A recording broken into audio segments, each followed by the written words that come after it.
It's Movie Time is produced by John DeSando. Listen to shows and read reviews online at WCD. It's Movie Time is produced by John DeSando. Listen to shows and read reviews online at WCBE.org. I'm John DeSando. And I'm Riff Miller, head of the Jets. Is this Bernardo DeSando? Listen, That has a ring to it. I'll tell you, it's appropriate that you goof off here at the beginning because I especially invited you to be our guest because you are also a West Sider. Yes, I am, and I'm proud West Sider at that. Very good. I didn't even think of that. I really am. Well, we're talking Manhattan, and we're talking a long time ago. And the original West Side Story, which who would have ever thought it could be even equaled? Oh. But our reigning auteur, and I have to apologies to Martin Scorsese, but Steven Spielberg has Spielberg will, like Hitchcock or others of that ilk, will go down in history. No matter 200 years from now, they'll still be talking about Spielberg and his movies.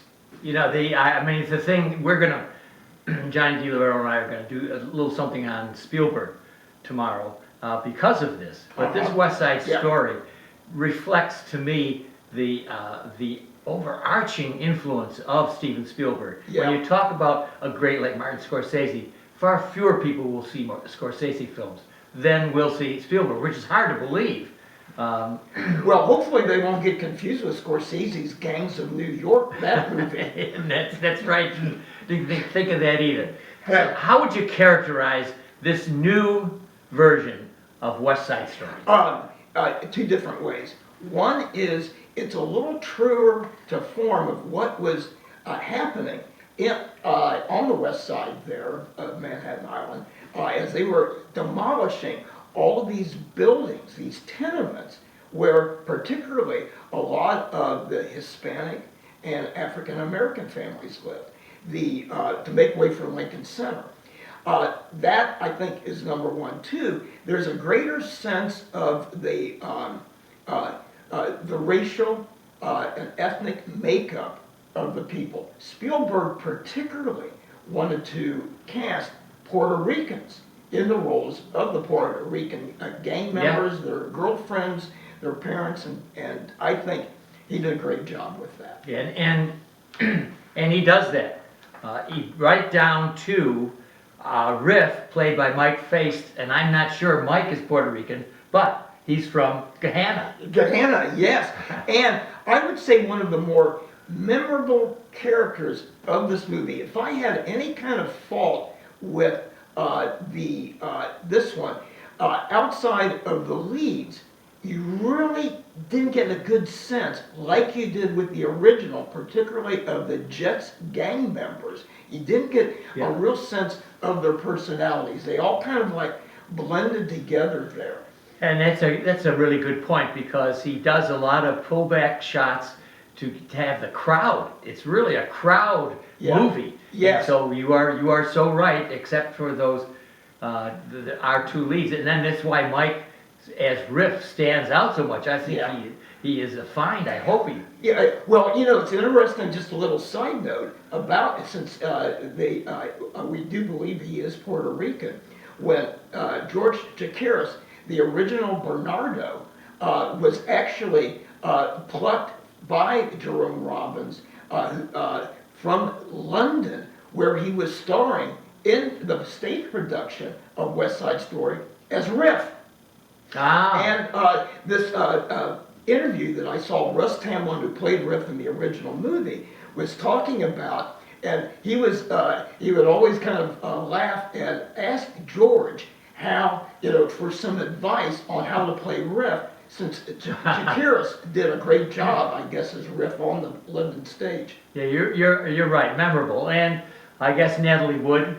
Yes, Natalie Wood, and I tell you, and I mentioned it to you, the past week I've watched my DVD of the original movie twice, and last night I watched an excellent kind of making of documentary about it with a lot of cast and created interviews, like with Leonard Bernstein, Stephen Sondheim, who just recently passed away at the age of 90, and who was only 25 when he was plucked to do the lyrics for the songs. Well, they got the well, they got the book this time by Tony Kushner. Mm-hmm.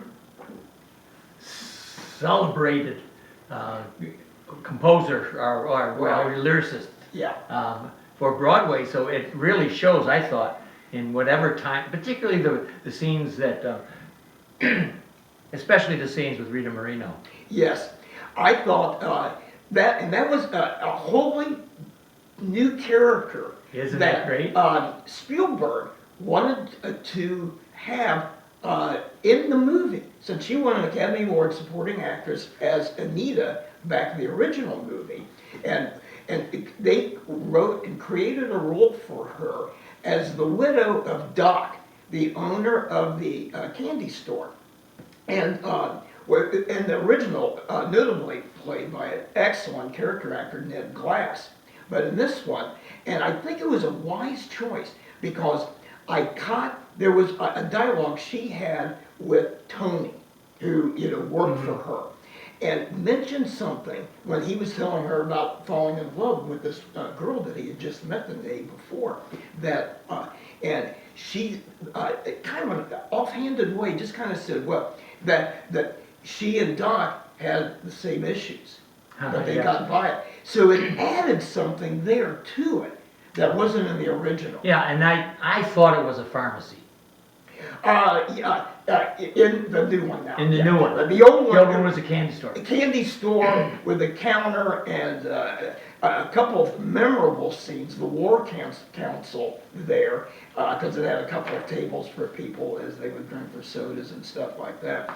But also in the original, a really heartbreaking near rape scene as Anita goes to warn Tony, and of course all the other Jets are there, and they attack her, maul her, Yes. and about to rape her Rough scene. until Doc comes in. An interesting thing, a recent interview with Rita Moreno, and she talked about, because she was so sexually harassed, because all the women were harassed in Hollywood in the 50s and Sure. 60s. Women of color were particularly sexually harassed, and she really was. And she pulled that experiences that she had when she turned around, I think, if anything, that earned her the Academy Award, with tears streaming down her face as Doc had saved her from this rape by the Jets, and she's walking out and yells this line like, "Bernardo was right, you're nothing but scum. I wouldn't even spit on you if you're on fire in the street." Tears streaming down her eyes. I'm thinking, wow, she showed in that original very good emotion. And in this recent one, I also think, and I do want to bring up about the juxtaposition of the songs and dance numbers. Right, yeah, and I don't pay attention to that, so I'm glad you're mentioning it. But in the original, it was a love ballad after the fight and the deaths of not to give anything away because most people have seen the original. Sure. But the deaths of Riff and Bernardo, and particularly Bernardo at the hands of Tony. But it was a love ballad. There's a Place for Us. Mm-hmm. And in this, and it was a love duet between the two of them in this movie. I think it was a wise choice. Yeah. A very melancholy, sad Rita Moreno sings that song, and still looks great. I mean, she's also 89 or something. Yeah, she's like now that? turned 90. But I'll tell you, There's a Place for Us, because of the way they placed that. I think there was more resonance about the racial struggle Exactly. than there is between the two lovers. Yes. It fits better. Yes, I believe so, and I think that fits in with how she was a woman of color who married an Anglo. But And also Spielberg uses Spanish without subtitles. yes, and How outrageous! and you can pick up exactly what the intent was, even if he didn't know. Of course, I've had several Spanish classes, in my academic life, and was able to pick up a few words here and there, but the meaning behind it was very good. All right, now what advice would you give our listeners? I would definitely recommend it. In fact, I did Saturday helped out Hilliard Police as they had a party for these young kids that were chosen as good citizens, and so I recommend it. That was Saturday, and we saw I think this is one of the best films of the year. Oh, I believe so. And I would not be surprised if it got best film. It could be. Yep. The original 11 nominations, 10 wins, and the interesting loss, the only loss they had was Ernest Lehman's adapted screenplay.